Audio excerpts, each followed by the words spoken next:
چنانچہ یہودی نے دشمنی میں ایک ایسا پرنالہ بنوایا جس کے ذریعہ پوری غلاظت آپ کے مکان میں ڈالتا رہتا اور آپ کی نماز کی جگہ نجس ہو جایا کرتی، اور بہت عرصہ تک وہ یہ عمل کرتا رہا، لیکن آپ نے کبھی شکایت نہیں کی کہ ایک دن اس یہودی نے خود ہی آپ سے عرض کیا کہ میرے پرنالے کی وجہ سے آپ کو کوئی تکلیف تو نہیں؟ آپ نے فرمایا کہ پرنالہ سے جو غلاظت گرتی ہے اس کو جھاڑو دے کر روزانہ دھو ڈالتا ہوں، اس لیے مجھ کو کوئی تکلیف نہیں۔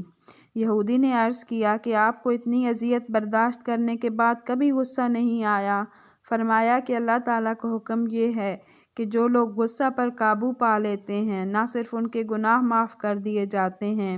بلکہ انہیں ثواب بھی حاصل ہوتا ہے۔ یہ سن کر یہودی نے عرض کیا کہ یقیناً آپ کا مذہب بہت عمدہ ہے، کیونکہ اس میں معاندین کی اذیتوں سے صبر کرنے کو اچھا کہا گیا ہے، اور آج میں سچے دل سے اسلام قبول کرتا ہوں۔ آپ میں کمال درجہ ضبط نفس پایا جاتا تھا۔ آپ برسوں تک ترش یا میٹھی چیزیں نہیں کھاتے تھے اور رات کو روکھی روٹی خرید کر افطار کر لیا کرتے۔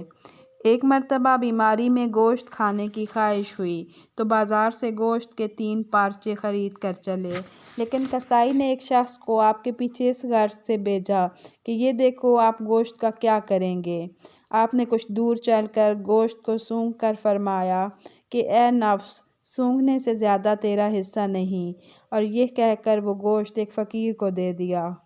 پھر فرمایا کہ اے نفس، میں تجھے کسی دشمنی کی وجہ سے اذیت نہیں دیتا بلکہ تجھ کو صبر کا مرتبہ حاصل کرنے کے لیے ایسا کرتا ہوں تاکہ اس کے بدلے تجھے لازوال نعمت حاصل ہو جائے۔ آپ نے بصرہ میں 40 سال قیام کے باوجود کبھی ایک کھجور بھی نہیں کھائی اور لوگوں سے فرمایا کہ میں نے کبھی کھجور نہیں کھائی، اور نہ کھانے سے نہ تو میرا پیٹ کم ہوا اور نہ تمہارا پیٹ بڑھ گیا۔ لیکن 40 سال کے بعد ایک مرتبہ کھجور کھانے کی خواہش ہوئی تو فرمایا کہ اے نفس، میں تیری خواہش کی کبھی تکمیل نہ ہونے دوں گا۔ چنانچہ جب خواب میں آپ کو کھجور کھانے کے لیے اشارہ ملا اور یہ فرمایا گیا کہ نفس پر سے پابندی ختم کر دے، تو آپ نے بیداری کے بعد نفس سے خطاب کرتے ہوئے فرمایا کہ میں اس شرط کے ساتھ تیری تمنا پوری کر سکتا ہوں کہ تو 1 ہفتہ تک مسلسل روزے رکھے۔ چنانچہ نفس کشی کے لیے ہفتہ بھر کے روزے رکھے۔ اس کے بعد کھجوریں خرید کر مسجد میں لے گئے، مگر وہاں کھانے سے قبل ہی ایک لڑکے نے اپنے باپ کو آواز دے کر کہا کہ مسجد میں کوئی یہودی آ گیا ہے۔ اس کا باپ یہودی کا نام سنتے ہی ڈنڈا لے کر دوڑا، لیکن آپ کو شناخت کر کے معافی کا خواستگار ہوتے ہوئے کہا کہ ہمارے محلہ میں دن میں یہودیوں کے سوا کوئی کچھ نہیں کھاتا اور سب لوگ روزہ رکھتے ہیں، اسی لیے بچے کو آپ کے یہودی ہونے کا شبہ ہوا، آپ اس کی خطا معاف فرما دیں۔ یہ سنتے ہی آپ نے جوش میں آ کر فرمایا کہ بچوں کی زبان غیبی ہوتی ہے۔ پھر اللہ تعالیٰ سے عرض کیا کہ بغیر کھجور کھائے ہوئے تو آپ نے یہودیوں میں شامل کر دیا، اور اگر کھا لیتا تو نامعلوم کفار سے بھی برا میرا انجام ہوتا، لہٰذا میں قسم کھا کر کہتا ہوں کہ اب کبھی کھجور کا نام بھی نہ لوں گا۔ ایک مرتبہ جعفر بن سلیمان رحمۃ اللہ علیہ آپ کے ہمراہ سفر حج میں تھے، اور جس وقت آپ نے لبیک اللہم لبیک پڑھنا شروع کیا تو آپ پر غشی طاری ہو گئی، اور ہوش آنے کے بعد جعفر بن سلیمان رحمۃ اللہ علیہ نے غشی کا سبب دریافت کیا تو فرمایا کہ میں اس خوف سے بے ہوش ہو گیا تھا کہ لا لبیک کی آواز نہ آ جائے، اور جب آپ ایاک نعبد و ایاک نستعین قرأت کرتے تو مضطرب ہو کر رونے لگتے اور فرماتے کہ اگر یہ آیت قرآن کی نہ ہوتی تو میں کبھی نہ پڑھتا، کیونکہ اس کا مفہوم یہ ہے کہ اے اللہ، میں تیری عبادت کرتا ہوں اور تجھ ہی سے مدد مانگتا ہوں، حالانکہ ہم نفس کے ایسے پجاری ہیں کہ اللہ تعالیٰ کو چھوڑ کر دوسروں سے مدد طلب کرتے ہیں۔ ایک مرتبہ آپ نے فرمایا کہ اگر مسجد کے دروازے پر کوئی یہ صدا لگائے کہ سب لوگوں میں بدتر کون ہے تو اسے مجھ سے بدتر کوئی نہیں ملے گا۔ حضرت عبداللہ رحمۃ اللہ علیہ نے یہ سن کر فرمایا کہ مالک بن دینار کی عظمت کا اندازہ ان کے اسی قول سے لگایا جا سکتا ہے۔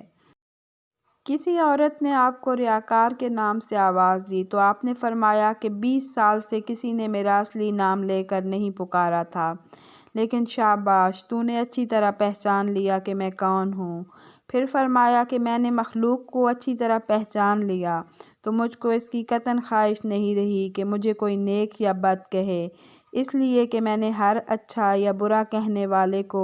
مبالغہ کرنے والا پایا، لہٰذا لوگ خواہ مجھے نیک کہیں یا بد، میں روز حشر ان سے کوئی بدلہ نہیں لوں گا۔ منقول ہے کہ کسی نے دم مرگ آپ سے وصیت کرنے کی خواہش کا اظہار کیا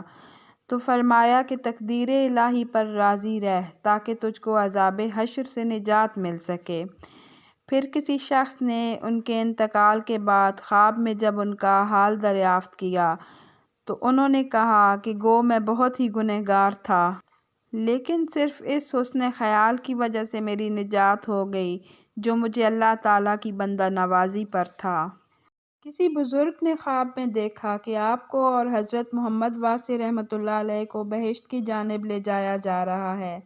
اس بزرگ کے دل میں خیال آیا کہ دیکھوں کہ مالک بن دینار رحمۃ اللہ علیہ جنت میں پہلے پہنچتے ہیں یا محمد واصع رحمۃ اللہ علیہ۔ چنانچہ یہ دیکھ کر کہ مالک بن دینار کو پہلے داخل بہشت کیا گیا، بزرگ نے پوچھا کہ محمد واصع رحمۃ اللہ علیہ تو مالک بن دینار رحمۃ اللہ علیہ سے زیادہ عامل و کامل تھے۔ ملائکہ نے جواب دیا کہ تم صحیح کہتے ہو، لیکن محمد واصع رحمۃ اللہ علیہ کے پاس پہننے کے لیے 2 لباس تھے اور مالک بن دینار رحمۃ اللہ علیہ کے پاس صرف ایک، لہٰذا صبر و ضبط کی نسبت مالک بن دینار کی طرف زیادہ ہے، اس لیے پہلے انہیں جنت میں بھیجا گیا۔ بلا شبہ ان اولیاء کرام کو یہ مراتب خشیت الہی اور ترک دنیا کے سبب حاصل ہوئے۔ امید ہے آج کی ویڈیو آپ کو پسند آئی ہوگی۔ اپنی اس سیریز میں اللہ کے کسی اور ولی کے تذکرہ کے ساتھ پھر حاضر ہوں گے۔ اللہ حافظ۔ رب یسر ولا تعسر وتمم بالخیر وبک نستعین۔